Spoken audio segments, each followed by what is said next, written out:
Соңғы жылдары Google Maps қызметінің көмегі айтарлықтай өсті. Бұрын біз А нүктесінен Б нүктесіне қалай өту керектігін білуіміз қажет болса, осы қосымшаны пайдаланушы едік.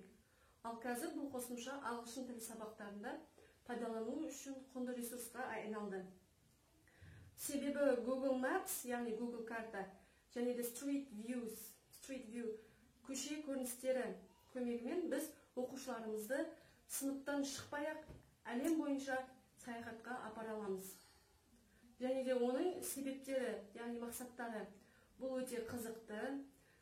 Телефондағы қосымшаны пайдалану сабақты түрлендіреді. Пән аралық байланыс, яғни тілді оқумен қатар география, мәдениеттану және тарих пәндерінде оқытуға болады.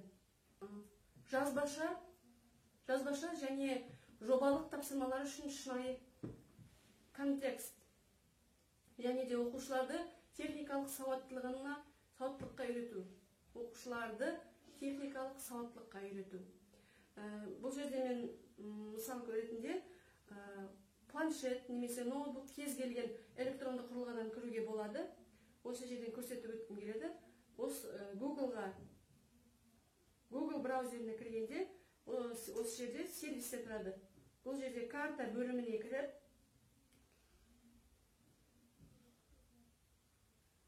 іздеуге кез келген қаланы, елді жазуға болады. Мысалы, мен Лондон деп жазып көремін.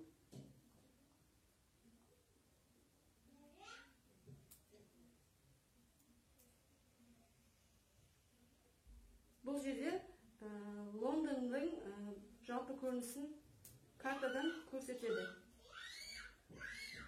Бұны біз бұлай саусақпен үлкейтіп қарайтын болсақ, айналасындағы Лондон қаласында орналасқан көшелерін, кез келген ғимаратты жақындатып көруге болады.